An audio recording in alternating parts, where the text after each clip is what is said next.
Après 3 mois de combat contre les séparatistes pro-russes, les autorités ukrainiennes continuent leur lutte pour maintenir leur identité et leur indépendance contre Moscou. Avant de présenter sa démission, celui qui était encore le Premier ministre ukrainien, Arseniy Yatsenyuk, s'était confié à notre correspondant à Kiev, Sergio Cantone.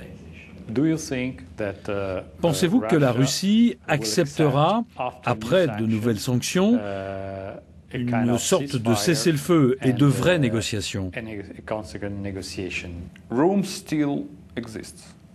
Une chance existe encore. Il y a une pièce prête pour accueillir des discussions. Mais le seul et unique modèle de négociation que le gouvernement ukrainien peut accepter est le format de Genève. Les États-Unis, l'Union européenne, l'Ukraine et la Russie. Nous avons toujours une pièce à disposition pour des négociations, mais nous devons aussi avoir une cellule de prison pour ceux qui commettent ces crimes internationaux. Qu'attendez-vous des semaines à venir? Pensez-vous que ce pays que vous mentionnez pourrait augmenter sa pression contre l'Ukraine? Tout dépend des objectifs ultimes du président Poutine et de ses alliés proches. Nous considérons toujours que l'objectif de la Fédération de Russie est d'éliminer l'Ukraine, de rayer notre pays de la carte du monde.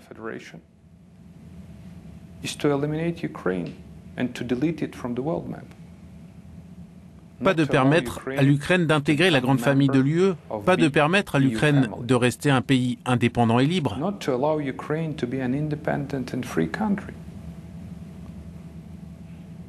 Nous nous battons pour notre paix et nos libertés. Nous nous battons pour notre pays, pour notre patrie et pour le futur. À partir de là, ceux qui se battent contre nous seront du côté sombre.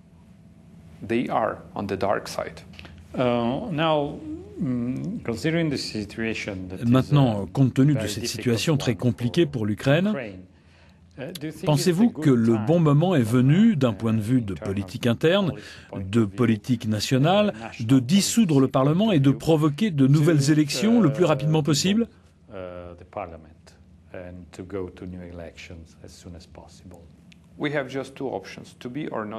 Nous n'avons que deux options, être ou ne pas être.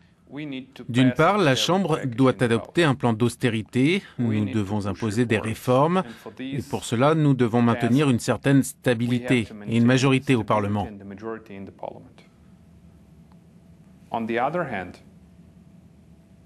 D'autre part, nous devons entendre la volonté du peuple ukrainien.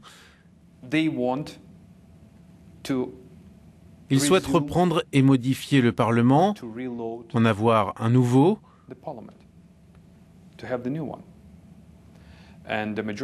et une majorité des Ukrainiens demandent des élections parlementaires anticipées. Avoir des élections anticipées est une décision qui pourrait être prise une fois que nous aurons imposé la paix et la stabilité dans l'est de l'Ukraine.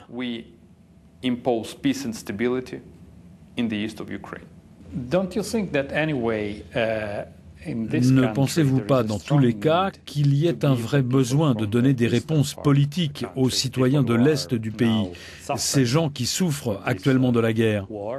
Il y a, d'un point de vue politique, une sorte de manque de représentation pour eux. Quel est votre message pour ces personnes en vue de possibles élections anticipées? Avant tout, permettez-moi de clarifier certaines choses, car vous ne connaissez probablement pas la réalité du terrain en Ukraine. La majorité des présidents, des premiers ministres et des autres membres des gouvernements ukrainiens étaient originaires de l'Est du pays. Ce n'est pas que je ne connais pas les réalités du pays, mais c'est ce que ces gens disent, donc je dois... Mais nous devons encore une fois nous appuyer sur des faits bien réels. Mon deuxième point est que l'Est de l'Ukraine a une très large représentation au sein du Parlement. Ils contrôlent totalement leur Parlement régional, leur gouvernement local. Le troisième point, et vous avez raison, nous devons trouver des solutions politiques. Mais d'abord, nous devons définir quelles sont leurs demandes politiques.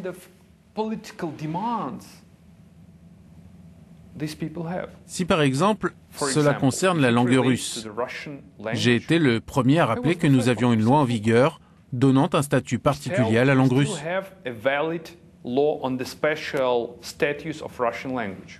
Je ne parle pas de la langue russe, je parle des besoins de ces personnes, du fait qu'ils disent qu'ils n'ont pas confiance en Kiev. Il y a quelques jours, j'étais à Slaviansk. Slaviansk est un ancien bastion de ces guérillas dirigées par les Russes. Il est exact que près de 30% des personnes indigènes originaires de l'Est ne font pas confiance à Kiev. Et c'est absolument normal. Mais j'ai vu les yeux et les visages de ceux qui ont été libérés par l'armée ukrainienne. Peut-être qu'ils ne nous apprécient pas, mais ils haïssent encore plus les guérillas dirigées par les Russes. Une dernière question. Allez-vous leur offrir la possibilité de voter pour leur propre gouverneur, dans le cadre d'une décentralisation, par exemple? C'est l'idée que nous avons, ce soi-disant programme de décentralisation. Pas de fédéralisation. C'était le programme préparé par les Russes pour éliminer l'Ukraine, pour créer un État fédéral et acheter des parts de l'Ukraine. C'est la raison pour laquelle j'ai parlé de décentralisation. Décentralisation, quelle sorte d'idée avons-nous? Jusqu'à aujourd'hui, le président nommait les gouvernements locaux. Nous voulons supprimer cette façon de faire et permettre aux conseils locaux d'élire directement leurs gouverneurs. Nous sommes prêts à cela et le président a déjà introduit un amendement à la Constitution auprès du Parlement. Thank you very much. Thank you, sir.